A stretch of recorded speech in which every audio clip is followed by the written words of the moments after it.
I've always been a firm believer that less is more.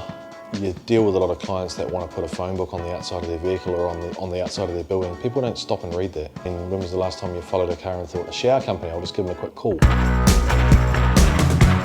So you really, really want a very strong, clean logo and something really basic and straight to the point.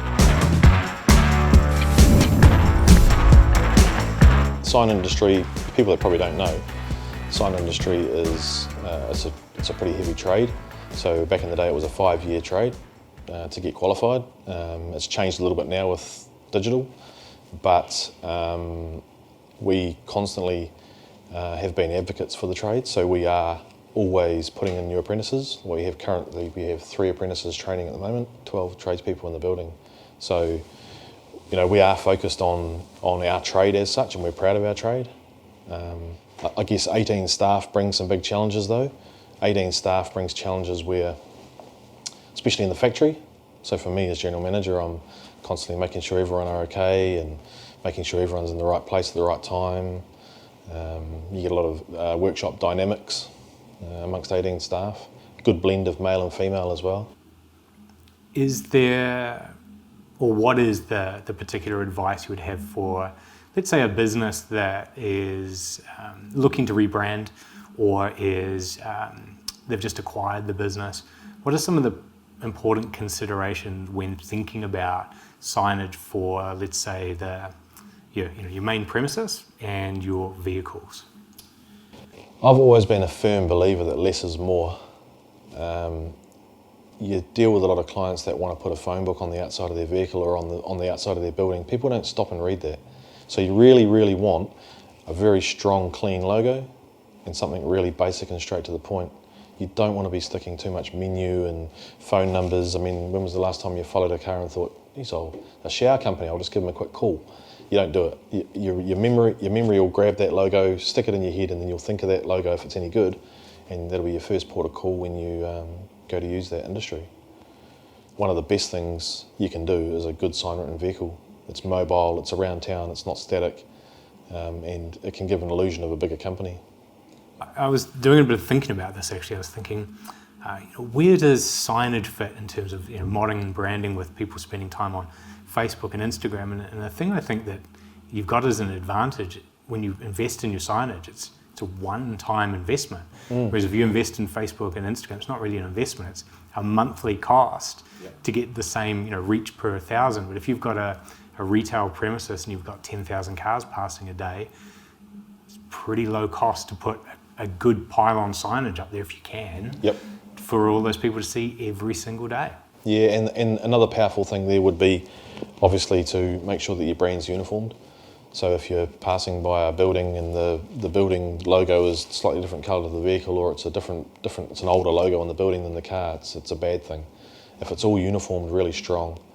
If I was starting up a small sign shop today, it would be a really nicely clean sign written vehicle, a good sign on the building, branding on your clothes, a good business card, and that's pretty much what you need to get going.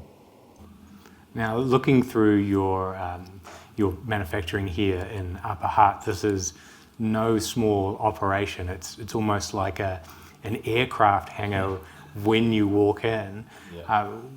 Talk me through what's in the space. Like what's some of the products and equipment that you guys rely on? Many say they're a one-stop shop, but we're a one-stop shop, and we've been focused over the last few years building that one-stop shop. So everything from dealing with guys that walk in the door as a one-off tradesman to corporates to government contracts, all gets dealt with under one roof. So it comes into the shop and goes straight into the design room. We've got six design stations downstairs, 3 Mac operators. The design will then get approved by the client, comes back into production. It'll get set up for print. It goes through, and all the flat panel signage will get CNC routed here in our CNC router room. It then gets trolleyed across the factory to the print shop. The print shop will get loaded, printed direct or roll-to-roll printed. If it's roll-to-roll, it'll go out and get laminated, ready for application. If it's print direct onto rigid media, it'll go back to the paint shop and get clear-coated. We've got a full downdraft spray booth here in the factory with 3 spray staff. if it's flat panel stuff, we have installers that are full-time installers. So they'll go out and set up and install all around Wellington, further afield. We don't really clip ourselves as Wellington region as such. We'll be anywhere in the North Island and potentially South Island as well if we need to. So for people in that region, if they're seeing the DZine Signs logo on a vehicle, this is the headquarters that the guys and girls come back to every day. Yep. The morning's pretty bustly in the morning. You'll have 18 guys all floating around getting ready for the day, and then middle of the day, quite often it'll be a bit deserted. People might walk in and think there's not too many people here, but there actually is. They're actually out and about doing installation stuff, or on site doing fit outs for offices, or out on doing rail work, putting rail signage in. So, but at the end of the day, it still is an 8 to 4:30 type setup where the guys will be back and they'll be unloading their gear from the day at 4:30 and going home. How long has DZine Signs been in Wellington for? What's the origin story behind the company? DZine Signs was established in 1997, and it was started in my garage up in Akatara Road, which at that stage was my father's garage. It was started with just myself and my father, and then we just built it up. I guess it would have been nice to stay a two-man band in a garage for stress levels, but I think the story is that if you're any good at what you do, people get behind you. And I think that's probably why we're here today. It's not really what we're doing as such, it's the people that believe in you. And in terms of the family aspect to this business, we've talked about you and your father starting it. I looked through your website and there are a number of Brattle last names on there. How many in your family are working for the company at the moment? So there's my wife and Lisa that run the company. My father Steve still works here, but he's preparing for retirement. Then there's my two brothers that are in sort of senior roles as well, and my nephew Finn. So while that's the immediate family, I think that the family values are reflected through the business. So we actually consider a lot of the staff as family, like we treat them as family, like genuinely care about them, and always looking out for them, I guess. So the family, while it's heavily staffed with family, I think the family values is probably more important. So the values of DZine Signs, when someone starts here, getting them onboarded into not just the tools and the equipment, but the culture of how you want to be seen by customers and how you treat each other internally. Yeah, absolutely. Yeah, very important. I think there's not too many staff here that haven't been here for a long period of time. We've got staff here that have been here for well over 10 years, so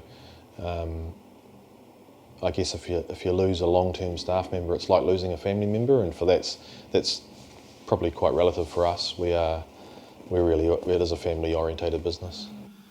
Now, I did see on the production floor there a lot of transportation signs. That looks like a big part of your business. Talk me through what's involved with that side of it.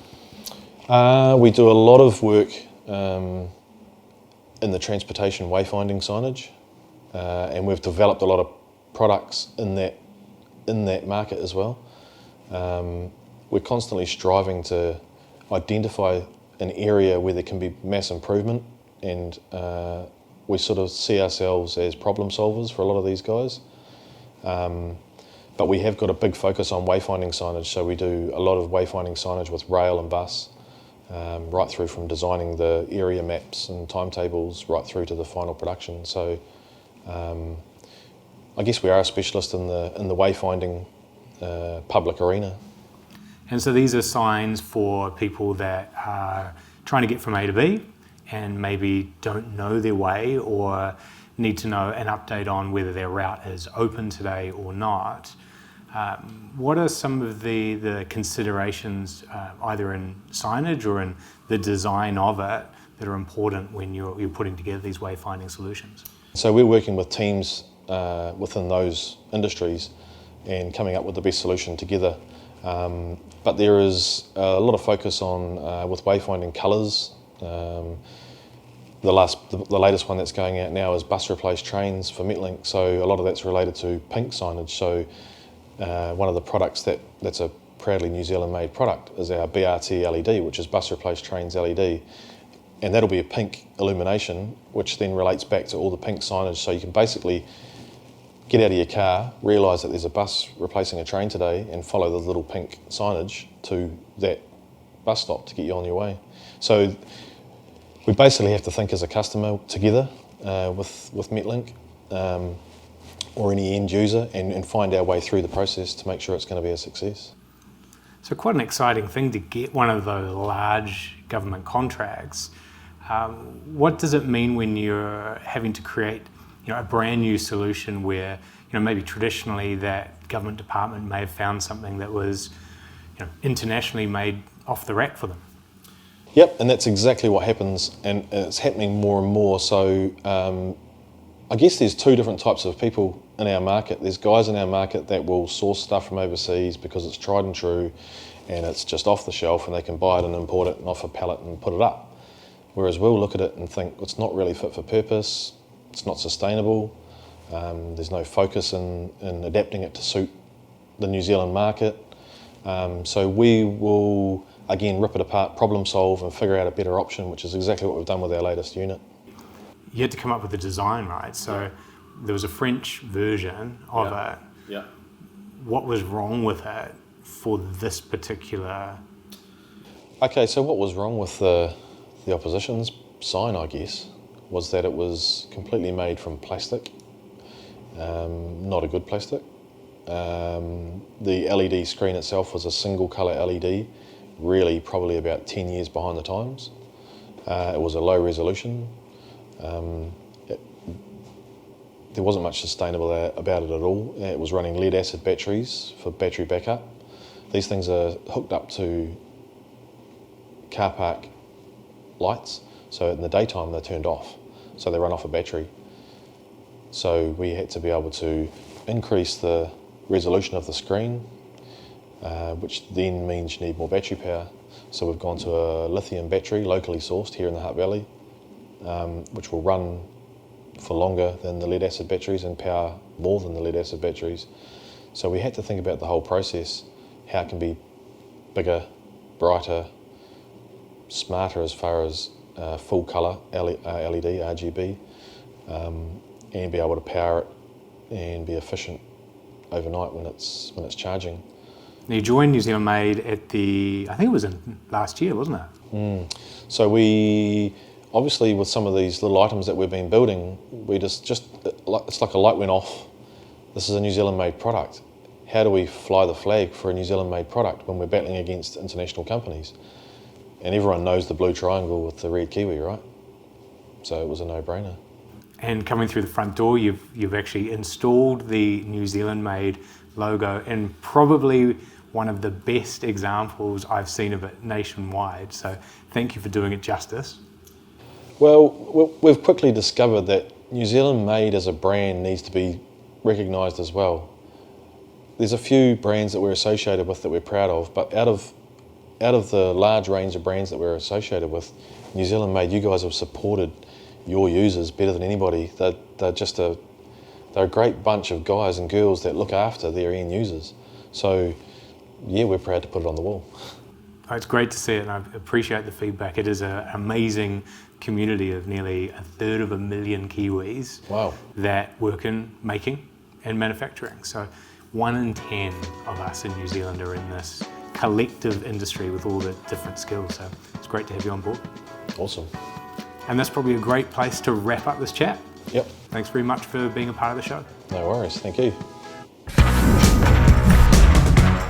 Thank you for watching this episode of a Kiwi Original. If you like what you saw, then hit the subscribe button and you'll get other episodes just like this one in your inbox. Make sure you hit the bell too for notifications, and you'll be served up uniquely Kiwi stories like this one contributing to New Zealand's future.